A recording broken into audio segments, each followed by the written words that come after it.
Hello everyone. ඔබේ යාළුවෙක් ඔබත් සමග කතා කර ඉන්න විට ඔබට කියනවා I am hungry කියලා. මට බඩගිනි.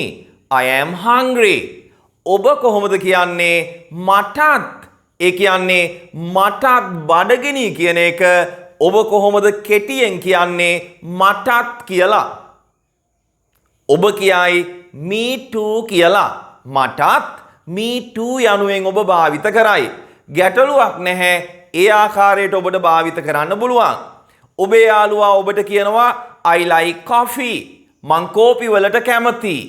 ඔබ එතනදිත් කියයි මමත් කෝපි වලට කැමතියි කියන එක කෙටියෙන් කියන්න ඔබ භාවිත කරයි me too. මමත් ඒ ආකාරයට ඔබට භාවිත කරන්න පුළුවන්. හැබැයි මතක තියාගන්න මමත් එහෙම නැත්නම් මටත් කියන විට ඉංග්‍රීසි භාෂාවේ හරි අපූර්ව භාවිතයක් තියෙනවා. native English speakersලා නොයසේනම් උපතින්ම ඉංග්‍රීසි කතා කරන අය භාවිත කරන ඒ භාවිතය එහෙම නැත්නම් ඒ රටාව ඔබ දැනගත යුතුමයි. මමත් එහෙම නැත්නම් මටත් යනුවෙන් කෙටියෙන් භාවිත කරන ඒ අපූර්ව භාවිතය ඔබ දැනගත යුතුමයි. හොඳයි. දැන් ඔබේ යාළුවා කියනවා ඔබට I am hungry කියලා. මට බඩගිනි. I am hungry. කොහොමද කියන්නේ මටත් කියලා? මෙන්න මේ ආකාරයට කියන්නේ. So am I. So ඊට පස්සේ අර වාක්‍යයේ තියෙන am භාවිත කරනවා අපි. So am ඊට පස්සේ I. So am I. I am hungry. So am I. I am thirsty. So am I. I am tired. So am I. මටත් මහන්සි කියන එක තමයි so am I කියලා කෙටියෙන් කියන්නේ. හොඳයි. මෙන්න මේ ආකාරයේ වාක්‍යයක් බලන්න අතීත කාල වාක්‍යයක්. ඔබේ යාළුවා ඔබට කියනවා I was at home yesterday. මම ඊයේ ගෙදර හිටියේ. I was at home yesterday. මම ඊයේ ගෙදර හිටියේ. ඔබ කොහොමද කියන්නේ? මමත් ඊයේ ගෙදර හිටියේ කියන එක අපි කෙටියෙන් කියනවානේ මමත් කියලා. කොහොමද කියන්නේ? හරිම ලේසි භාවිතය ඔබ හොඳින් අවබෝධ කරගන්න. සෝ ගන්නවා අර වාක්‍යයේ තියෙන was ගන්නවා අපි ඊට පස්සේ I දානවා. so was I. මමත් ඊයේ ගෙදර හිටියේ. I was happy. මම සතුටු වුණා. මමත් සතුටු වුණා. so was I. මමත් සතුටු වුණා. ඔබ හොඳින් මතක තියාගන්න native English speakersලා ඒ විදිහට කතා කරනවා, ඒ විදිහට භාවිත කරනවා. හොඳයි. මෙන්න මේ වාක්‍ය බලන්න. ඔබේ යාළුවා ඔබට කියනවා I like ice cream. මම ice cream වලට කැමතියි. ඔබ කොහොමද කියන්නේ? මමත් ice cream වලට කැමතියි. මමත් කොහොමද කියන්නේ? so do I. හොඳින් මතක තියාගන්න එතනදී like කියන ක්‍රියාපදයේ ඇතුලේ ගැබ් වෙලා තියෙන do කියන උපකාරක පදය අපි භාවිත කරනවා. so do I. මමත් කැමතියි. ඔබේ යාළුවා ඔබට කියනවා I clean the house every day. මම හැමදාම නිවස පිරිසිදු කරනවා. කොහොමද කියන්නේ? මමත් so do I. මමත් හැමදාම නිවස පිරිසිදු කරනවා කියන එක තමයි කෙටියෙන් භාවිත කරන්නේ. අපි අතීත කාල වාක්‍යයක් භාවිත කරමු. ඔබේ යාළුවා ඔබට කියනවා I went to Candy yesterday. මම ඊයේ නුවර ගියා. I went to Candy yesterday. මමත් ඊයේ නුවර ගියා. මමත් කොහොමද ඉංග්‍රීසියෙන් කියන්නේ? එතනදී went කියන අතීත කාල ක්‍රියාපදයේ තියෙන did කියන උපකාරක පදය අපි එළියට ගන්නවා. so did I. මමත් so did I. හොඳට මතක තියාගන්න simple past tense වාක්‍යයක් නම් ක්‍රියාපදයේ අතීත කාලයෙන් නම් තියෙන්නේ අපි did තමා භාවිත කරන්නේ. I went to Candy yesterday. so did I. මමත් ඊයේ නුවර ගියා කියන එක තමයි ඒ ආකාරයට කියන්නේ. තවත් අතීත කාල වාක්‍යයක් අපි ගමු. I met Suranga yesterday. මට ඊයේ සුරංගව මුණ ගැසුණා. ඔබේ යාළුවා ඒ ආකාරයට ඔබට කියනවා. ඔබ කොහොමද කියන්නේ? මටත් ඊයේ සුරංගව මුණ ගැසුණා කියන එක කෙටියෙන් මටත් කොහොමද කියන්නේ? so did I. ඒ ආකාරයට තමයි කියන්නේ. හොඳයි අපි අනාගත කාල වාක්‍යයක් ගමු. යාළුවා කියනවා I will pass the exam well. මම විභාගය හොඳින් සමත් වෙයි. ඔබ කොහොමද කියන්නේ? මමත් විභාගය හොඳින් සමත් වෙයි. මමත්. හරිම ලේසි අනාගත කාලෙදී so will I. මමත් පාස් වෙයි කියලා තමයි ඒ ආකාරයට කියන්නේ. හොඳයි.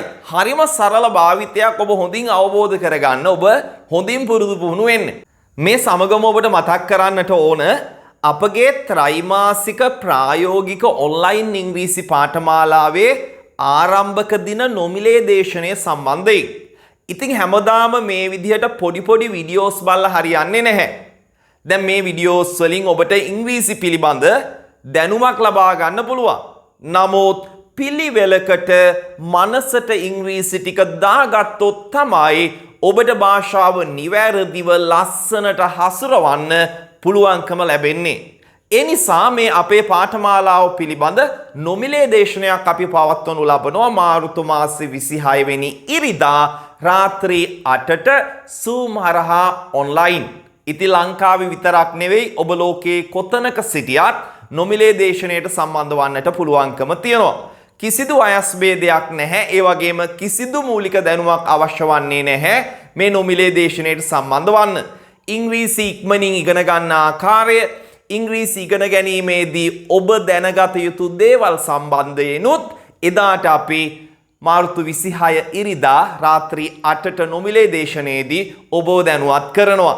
ඉතින් ගුරුවරයෙක් යටතේ ඔබ ඉංග්‍රීසි ටික පිළිවෙලට ඉගෙනගෙන මනසට දාගත්තොත් තමයි ඔබට ඉංග්‍රීසි භාෂාව නිවැරදිව හැසිරවීමේ හැකියාව ලැබෙන්නේ. එහෙම නැතුව කොතරම් වීඩියෝස් බැලුවත් ඔබ හැමදාම එකම තැනමයි. ඉතින් ඔබ කැමති නම් මේ දේශනයට නොමිලේ සම්බන්ධ වන්නට පහත ඩිස්ක්‍රිප්ෂන් එකේ තියෙනවා අපගේ WhatsApp group link එක. ඒකෙන් අපේ group එකට join වෙන්න පුළුවන්. ඒ වගේම පහත comment section එකේ පළවෙනි comment එකෙත් අපි දාලා තියෙනවා අපේ WhatsApp group එකේ link එක. ඒකෙන් group එකට join වෙන්න අපි Zoom link එක සහ එදිනට කරන සියලුම දේවල් ඒ group එකට තමයි දාන්නේ. හොඳයි එහෙනම් මතක තියාගන්න මාර්තු 26 ඉරිදා තමයි අපගේ නොමිලේ දේශනය පවත්වනු ලබන්නේ. හොඳයි අපි තවත් උදාහරණ කීපයක් කතා කරමු. අද දවසේ අපි මේ සාකච්ඡා කරන භාවිතය සම්බන්ධයෙන්. ඔබේ යාළුවා ඔබට කියනවා I can dance well කියලා. මට හොඳට නටන්න පුළුවන්. I can dance well. ඔබ කොහොමද කියන්නේ? මටත් හොඳට නටන්න පුළුවන්. කොහොමද කියන්නේ කෙටියෙන්? So can I. අර අතන තියෙන can අපි ගන්නවා මෙන්න මෙතෙන්ට. So can I. මටත් හොඳට නටන්න පුළුවන්. ඒ ආකාරයට අපි තව එකක් ගමු could භාවිත කරලා. ඔබේ යාළුවා ඔබට කියනවා I could pass the OL exam well. මට O level විභාගය හොඳින් සමත් වෙන්න පුළුවන් වුණා. I could pass the OL exam well. ඔබ කොහොමද කියන්නේ?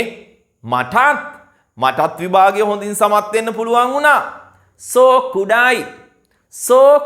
I ටිකක් වේගයෙන් කියනකොට so could I ඒ ආකාරයට තමයි භාවිත වෙන්නේ. ඉතින් ඔබට ඕනම වාක්‍යයක් ඒ ආකාරයෙන් කියන්න පුළුවන්කම තියෙනවා. ඔබේ යාළුවා ඔබට කියනවා I have a lot of friends.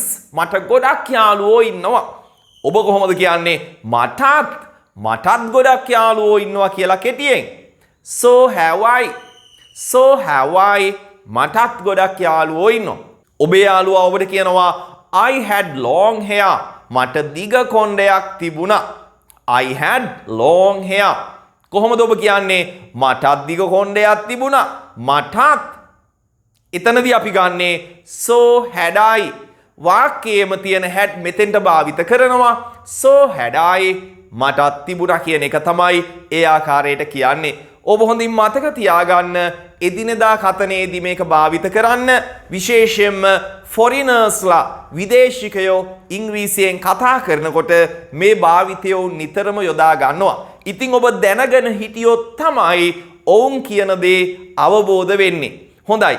එහෙනම් මේ භාවිතය ඔබ හොඳින් අවබෝධ කරගෙන එදිනෙදා භාවිතයේදී නිතරම නිවැරදිව භාවිත කරන්න කියලා නැවතත් මතක් කරනවා. අපි එහෙනම් මාර්තු 26 ඉරිදා නොමිලේ දේශනයේදී හමු වෙමු. හැමෝම පහත තියෙන WhatsApp group එකට join වෙලා එදාට නොමිලේ දේශනයට සම්බන්ධ වෙලා ඉංග්‍රීසි භාෂාව වගේම අපේ පාඨමාලාව පිළිබඳව හොඳින් දැනුවත් වෙන්න කියලා මම ඔබට නැවතත් යෝජනා කරනවා. හොඳයි එහෙනම් අපි අලුත් වීඩියෝකින් හමු වෙමු. ගිහින් එන්නම්. Have a nice day. Bye.